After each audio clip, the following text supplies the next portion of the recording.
Okay, I call the meeting to order pursuant to Governor Healy's March 28, 2025 revised order suspending certain provisions. The open meeting law, GL chapter 30A, section 18, extending remote participation through June 30th, 2027. Meetings of the Berkshire Hills Regional School District School Committee will be conducted both in person and remote. Agenda items are those reasonably anticipated by the chair. Not all items listed may in fact be discussed. Items not listed may be brought up for discussion to the extent permitted by law. This meeting is being recorded by CTSB, the school committee, reporter, and the Berkshire Edge.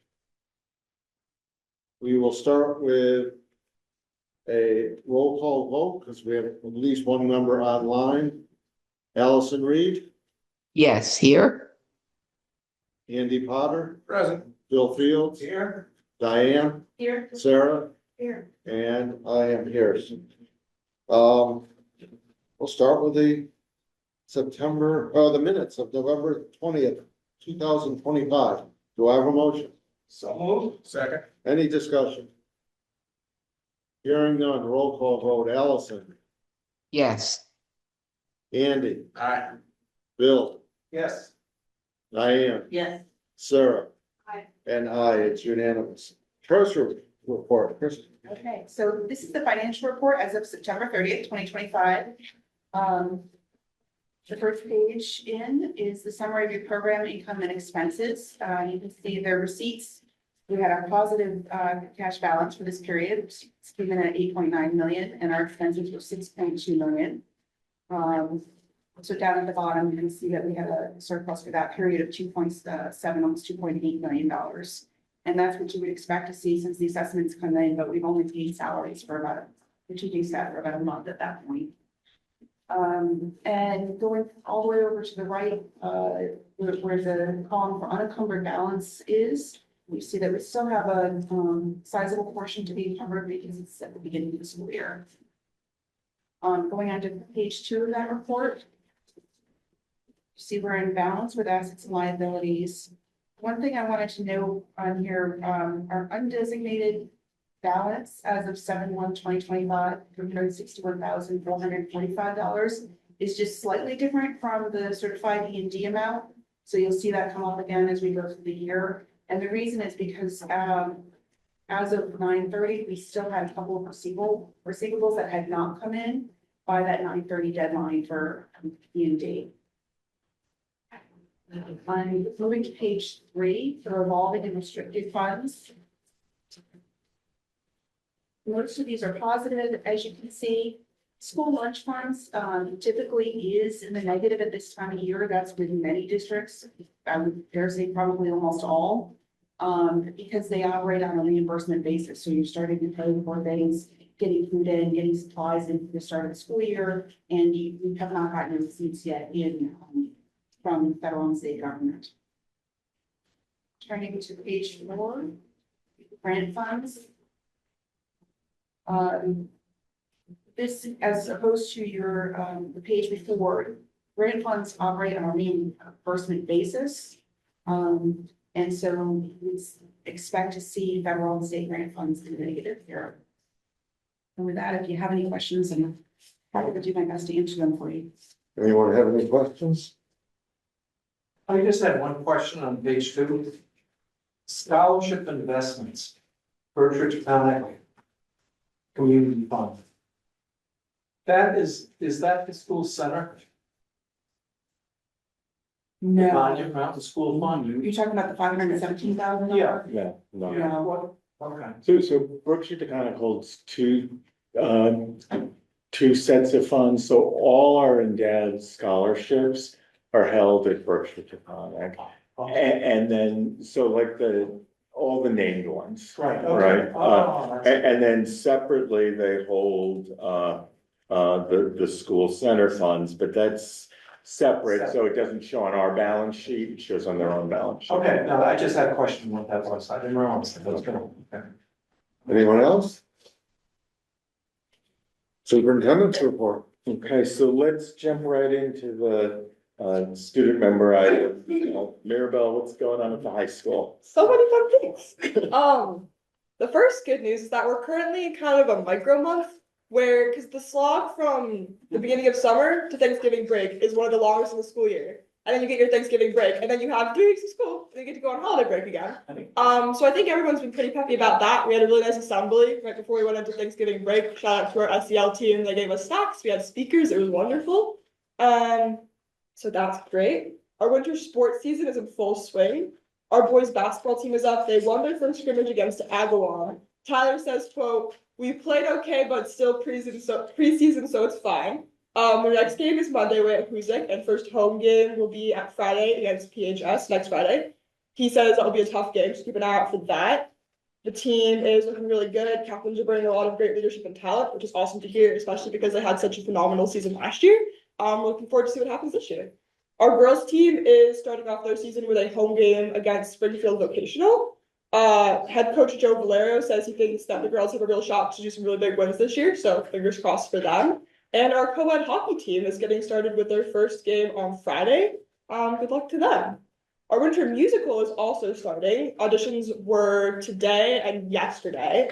This year's show is going to be Hadestown, which is a retelling of this old Greek love story tragedy about Orpheus and Eurydice. If you don't know who they are or what the story's about, I didn't either. Until I found out about the musical through a friend of mine. If you saw Mean Girls last year, you know that our musical is something to get super hyped about. So stay tuned for that. The school community's been buzzing about it all week. Tons of kids are signed up to audition. The hallway was packed outside the auditorium today, so that should be really fun.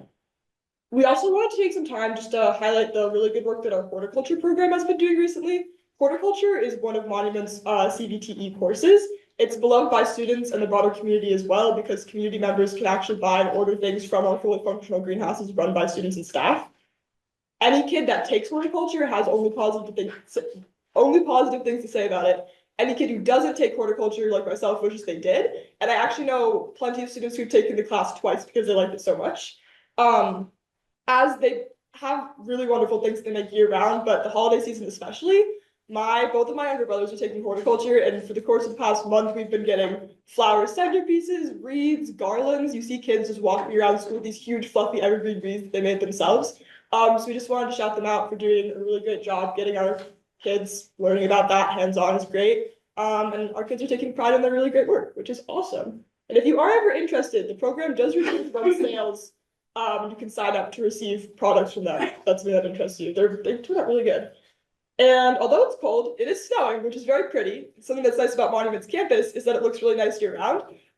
We've been catching students and staff sort of stopping on their way into the school to just look up at the mountain and admire it. So that's been a nice little boost even in the freezing temperatures. Although with the freezing temperatures comes the challenge that Monument's heating tries the best it can, but doesn't always work. There are several different heating climate zones within the school, so it's not abnormal to see kids bundled up in parkas in English class. But I think it's finally starting to kick in that I've been noticing the average temperature feels like it's been gradually going up in the school over the course of the week, so that's been good. And then again, under challenges, the boys' bathroom makes another guest appearance. It's now closed again for vandalism, which seems to be becoming an increasing issue. And then again, there's the issue of vapes being shoved places they're definitely not supposed to be shoved in our appliances. Which again, there's the issue of kids who are struggling with addiction issues, and then also the issue of finding safe ways to dispose of said addiction issues. Great. So yeah. Christopher, you got Texmerville. Do you have anything to add? Yeah, just a little bit. Good evening, everybody. You definitely aren't members of the faculty, everybody's trained there when I say good evening or good afternoon. That's all right. They learn. Good news, we have some good work going on we always have good work going on in the PD sessions, but in the past few PD sessions, we've been doing MCAS analysis and next steps. Our approach is to understand how our students are performing, where we feel that there's a disconnect between instruction and performance, explore what we can do differently, and then implement those changes. We will assess performance again and adjust accordingly. Again, this is work that we did yesterday, and then on the 25th before the break. This work is just right now been focused on the 4 core content areas. At the moment, we're planning on expanding data analysis to all departments. And I want to thank the teachers in the English, Social Studies, Math, and Science departments, and as well Colin, Beth, and Pete Lergio for their leadership and work behind that. And as you know, we're moving forward with planning for the new building. And we've had, just in the past few days, we've had a bunch of meetings with the departments, programs, Danisco, and all the architects.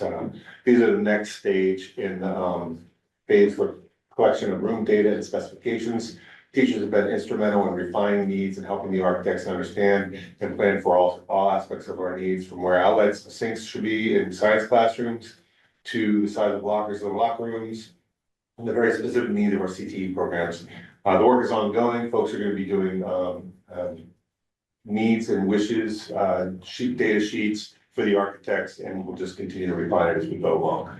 It's really exciting. It's a lot. It takes a lot of time, but it's really cool, and the teachers are fantastic. So I just want to thank them for all of that. You know, the challenge just is the one that I keep mentioning, and it's just attendance. It's so struggling, and it's going to be for a while. So you'll be hearing about that more. Pete Lerzio was incredibly helpful on it. We're meeting with kids. I say we, but it's really him. Him and Sarah Mead are doing it, meeting with kids, reminding them of what our procedures are, notifications to families, and we also do a lot of work through our student support team on how we can support kids when we see, you know, the problem gaps. This is what we do for them, what we can do for the families. Anything we do, we'll try to do it. So I want to also thank the student support team for working that. So that's all I have for right now. Thank you. Thanks. And thank you. Jay? Thanks, everybody. Good evening. This is the time of year where, for better or for worse, always very, very grateful for the folks that do the work at the school of clearing snow and ice and making it safe for everybody. So thank you to our facilities folks and our custodians, because it's a huge job.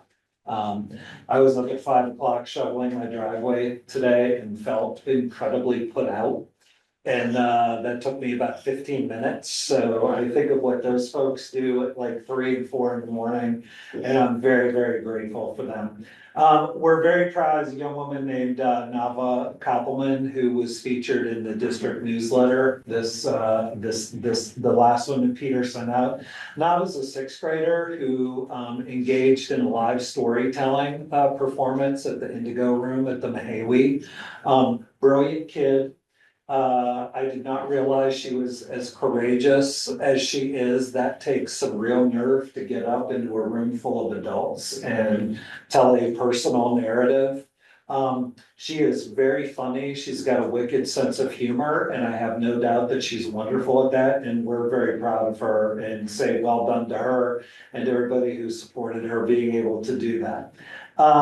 Next week, we will get the delight of hearing the Du Bois Chorus do their holiday concert.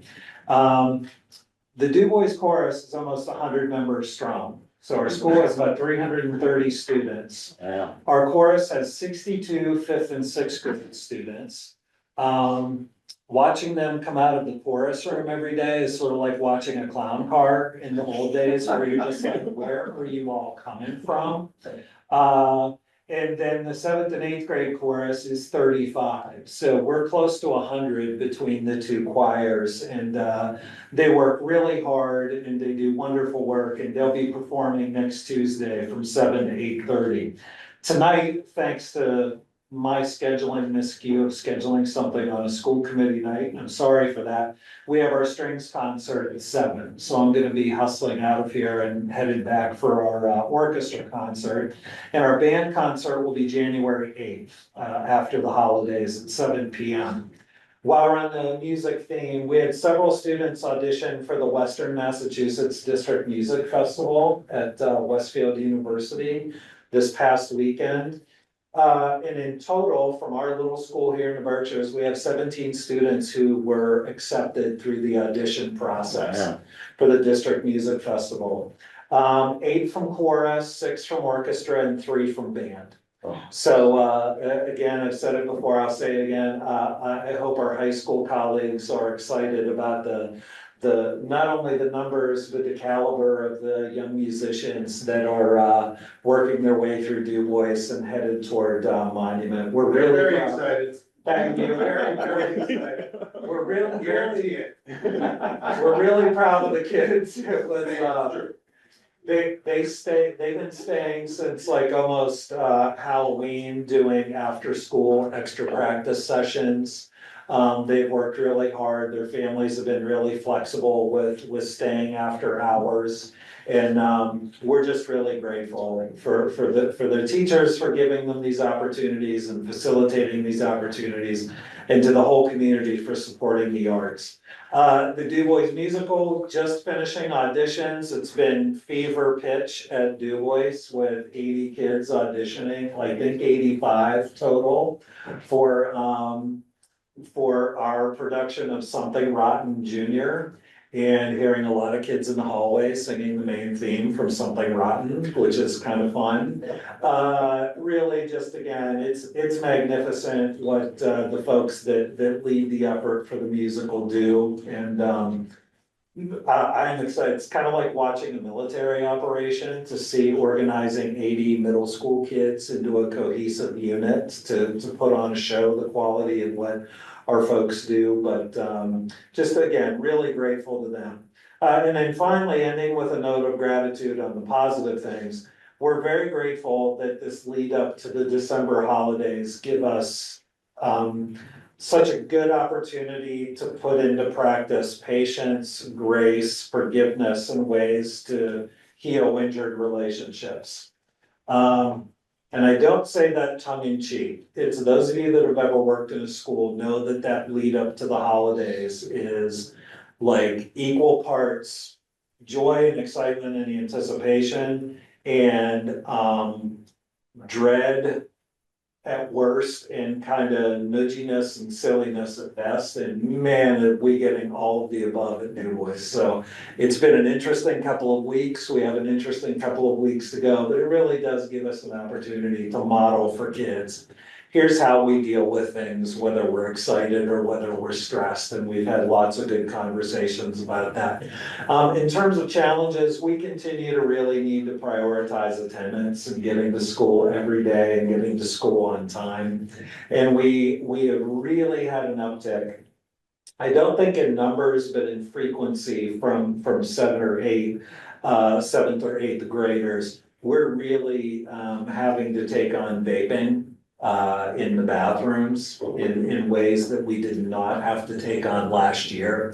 So we're just putting energy into that and thinking through, and we'll be, asking Christopher and Pete, how we can be on the same page and how we can learn some lessons from them. But it's really the number of conversations that I have with kids and that Ellie Rizzo has with kids about the fact that we don't want their 40-year-old selves or their 30-year-old selves to be mad at their 12-year-old selves. And we want them as mad as they are at us now.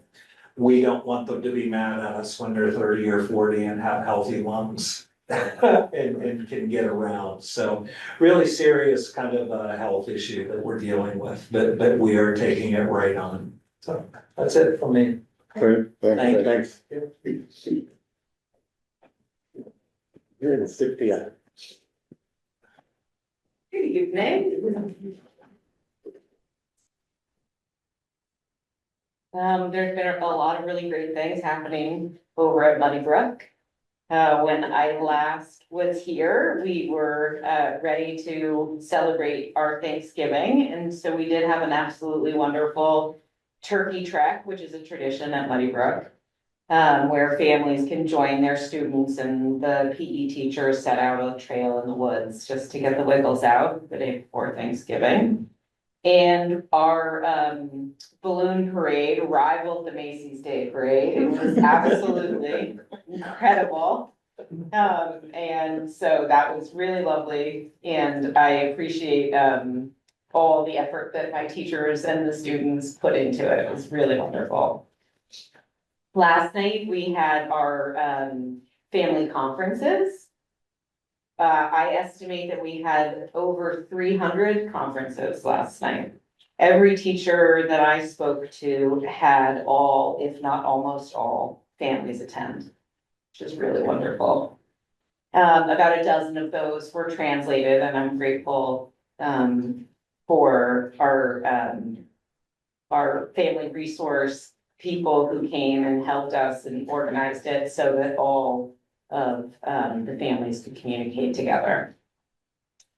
during, last week, we had a week-long book fair, which was supported by Dan Weston, our librarian, and the PTA. And plenty of parent volunteers. And that will be our biggest fundraiser for our PTA this year, and it was really wonderful. We also had Greenagers come to school, and they did a unit on erosion with each of our 4 second grade classes. And that is a really, Greenagers comes to our school often throughout the year, and they're a wonderful community partner for us, and so we're grateful for them. I also do want to say thank you to my staff and my families. We had a holiday child support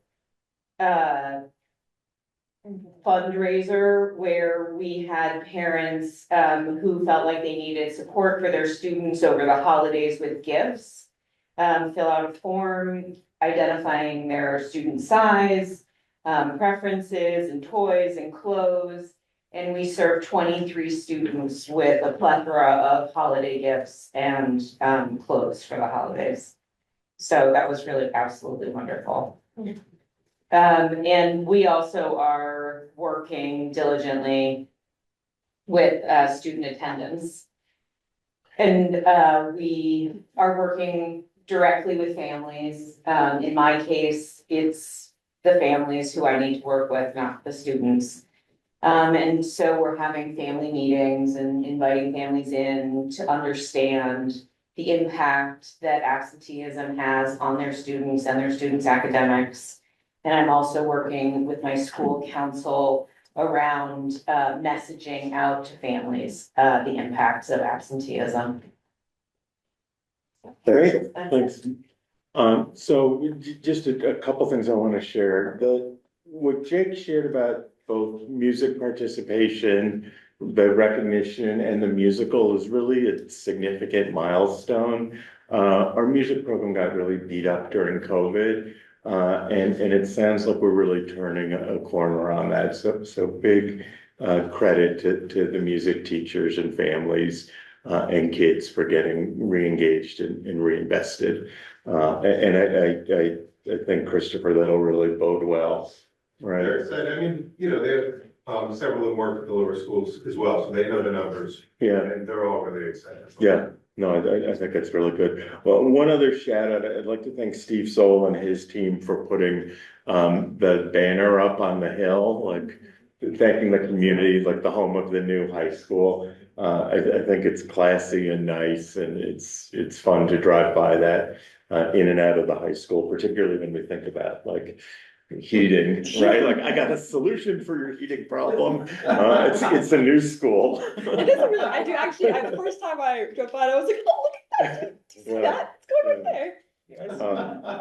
And then at our next meeting, I'm gonna come with a early draft proposed calendar. But we had some success with the PD day this year, and one of the things that's gonna change in the calendar is it looks like the whole county is going to use one of the days before Thanksgiving as a countywide PD day, and we're going to start having school on election day because we've not used the schools as polling places for forever. So we don't need to not have school. And then for families who are traveling in Thanksgiving week, we'll use those 2 days for staff PD. So families will have a little more flexibility. So I'll come with that and a couple other little changes. In terms of grant approvals or donations, we've got 2 donations this week. One is from a new business in town, Lakeville Books. They took over the book loft space. So they have a store in Lakeville and now one in Great Barrington, and they made a significant donation of books to the district. So I'd like somebody to make a motion on that. And then the second one is that the Yes Monument Group had money left over from their fundraising, and we discussed the ways that they could donate it to the district that would be most impactful. And part of their process is closing out their books. So we recommended that they donate that to the Joe Spartan Fund, which is held at the high school. And they wrote us a check to do that as part of closing out their books. We think that's consistent with their fundraising to support the Yes campaign. And I believe, and I may be off by like $100, but I believe the amount of that is just shy of $4,000, $3,596. So that's great. I make a motion to accept the donation from Lakeville Roots. Seconded? Any discussion? Roll call, Allison, yes, Jason, Aye. Andy, Aye. Bill Field. Yes. Diane, Yes. Sarah, Aye. and I, it's unanimous. Make a motion to accept the donation to the Joe Spartan Fund from Yes Monument. Seconded? Any discussion? Roll call, Allison, yes, Jason, Aye. Andy, Aye. Bill, Yes. Diane, Yes. Sarah. And I, it's unanimous. And special thanks to both those organizations. They're both generous and really helpful. The next thing, and there are two memos about it, are two student activities. The fencing club has come back and would like to be reactivated. We previously had a fencing club and also the Model UN, and we previously had a Model UN. So we're bringing both of those to you all. Do I have a motion? So moved to approve both clubs. Second, Seconded? any questions, comments? I believe the fencing club has material from the school center, which sponsored a fencing club a number of years ago, but never, it went 1 year. It's And it was, Steve remembers, right? Of course, Maybe 2 years. Yeah, I think it went 2 years. yeah, so. Yeah, that's what that's a we're good using. start. Yeah. Good. How does the Model UN work? I know it runs throughout the year, right? So for athletes. Christopher, can you talk to that a little bit? I would say that, I'm sure. For these kinds of activities, they tend to, try to find creative times when they can meet, right? They recognize kids are involved in other things. I could think of a couple kids last year who were involved in, quiz team, but were also athletes, pretty sport athletes, and trying to figure out how to balance these things. So they may not be involved all every time that the group meets, maybe they're every other time or something like that. And I imagine it's the same, if Lucas schedule is, leading it. And I imagine it's the same with Model UN. They'll meet people at a time. They'll talk to the members, find out what's good, what's bad, what can be here, how can we adjust this in order to get it make different involved. So that's very specific, but that's the way we have to operate some of these public activities. Yeah, similar with the date, they don't want to try to set something after a practice. You have, for example, in the winter, you have with girls just add one to with girl basketball, and the gym on a practice day, well, from 3 to 9. Where you put with the, so, they balance it and, the numbers, the kids decide that. You. And, they're gonna do the best that all of us. Anyone else? Hearing no one. Roll call, Allison, yes, Jason, Aye. Andy, Aye. Bill, Yes. Diane, Yes. Sarah, Aye. and I, it's unanimous. Okay, so the next thing I'll frame, and sort of while I'm starting to frame it, Christopher can come up and talk about it even more specifically, is the proposed competency determination / high school graduation requirements. The state's in the middle of reviewing and making recommendations around, oh, good, column 2, around graduation, and they issued an interim report that I sent in the packet, and people have the paper copy of them, more up there if you need it. And that's a start. and the question, and I can sort of anticipate read Bill's mind, is this another unfunded mandate? Yes, always, right? And it includes a standardized test. Yeah, so that's out there and that's not finalized. And then we already have our own graduation requirements, which thankfully are very closely aligned with the proposed ones. In fact, to my knowledge, the only thing that's really markedly different is the possibility of the state introducing a personal finance class as a requirement for everybody, which actually probably most of us support and would be happy to implement because it's a good skill set for graduates to have. But what we're trying to do for the time being is sort of see where the dust settles from the state side and just have a placeholder to meet their requirement now, which is to stay the course with our existing requirements. So let me have Christopher and Colin say a little more than that. Happy to try to say a little more, Peter, but I think you really synthesized it well. What we can't and won't do is add something that would impact kids now, right? So we have graduation requirements. They're based on courses, credits, et cetera. When the state removed the MCAS as a requirement, we still had all these things in place. I imagine what we have in place is very similar to what was in place before there was an MCAS requirement. We compared what we have with the recommendations by the state. They had sets of recommendations, but then they also had like ideas and like it was all kinds of ideas, including portfolios and all kinds of things. To try to impose that in November or December of this year just doesn't seem fair. And we also want to really align with the state and do what they expect once, as Peter said, the dust settles and they make their final decision on that. So we went with our current graduation requirements as it relates to courses and credits, and, for this year and until we hear from the state with the final recommendation in June. I don't know that. Yeah, no, I think that's good. The other place you could look at, and Colin and Christopher did a nice job on this, on page 6 of the district memo, there's a chart that has our requirements next to the state's requirements. So I mentioned the personal finance.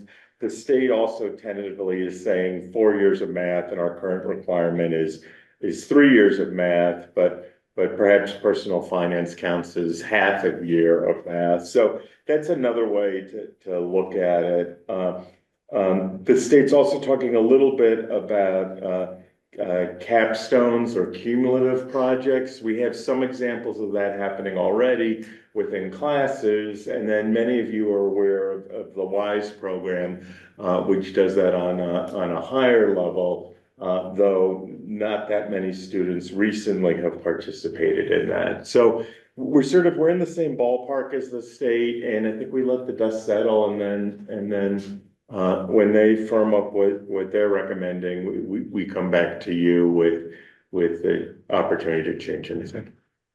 I don't know if you wanted to add anything, Colin. No, I mean, as much as I know you all love listening to me speak, I think they did a pretty good job with it. The only other piece I would add is on something like the portfolios. I think it's not a huge lift for us to introduce these kinds of things. Our interns already put together portfolios, so we have structures in the school already doing this. It would just be making them more universal, which I think we're all able to do and wouldn't be that big of a lift. Sorry? I'm just wondering what the portfolio would look like for everybody, like what would be in a portfolio? Well, and that's part of why we want to see what the state's finalized recommendation on it is, because hopefully they would give us some guidelines for that. Is it a universal portfolio? Is it subject-based portfolios that kind of like the end of course exams they're offering up? That maybe there's going to be a specific task they want people to do across their years in those 4 years of math, and that would build their portfolio. So we kind of want to see what their recommendation and guidelines are, so we know how best to move forward. And so the two things are to do sort of a big portfolio at the end, which is ill-advised. And the sort of more thoughtful one is to do maybe something at the end of 10th grade and another something at the end of 11th grade. Some places do it at the very tail end of 12th grade, but if you've had seniors, you know that having them do something really deep and significant that culminates in May can be a challenge. Fair Good. Anyone else? I just want to say that it's interesting when you read that the state, and Rich isn't here to tell me to be quiet about it, so I can say. Should I fill in? Yes.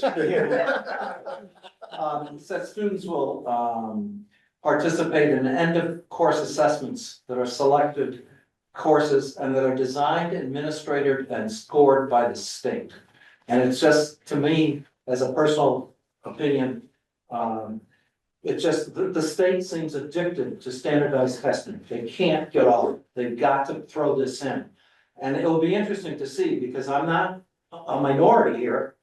And the superintendent of Central Berkshire, and I'm sure Peter's and the superintendents, they've said that this is another way to get MCAS back in. It's a kind of an end run.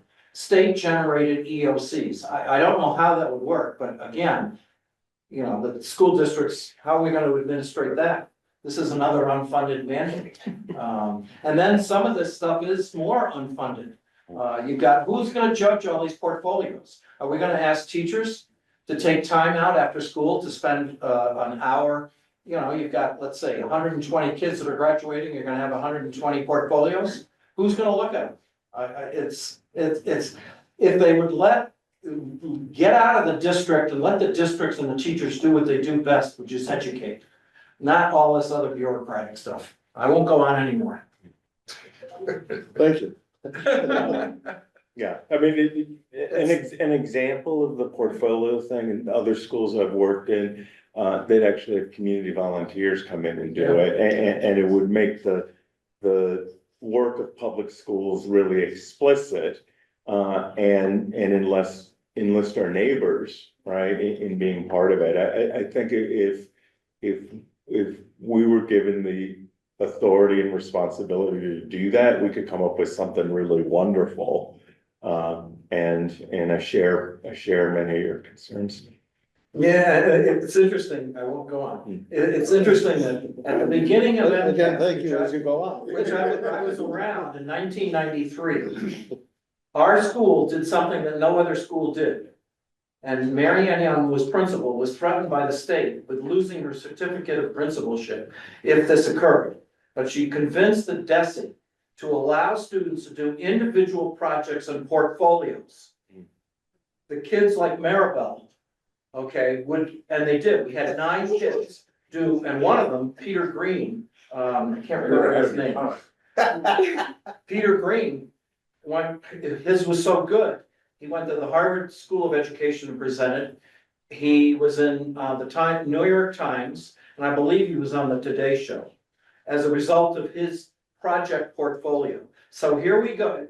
It's amazing. The state said, no, you can't do that in 1993. And yet look all the way around. Here we are, and they're presenting what we had done at Monterey Mountain in 1993. So. Yeah.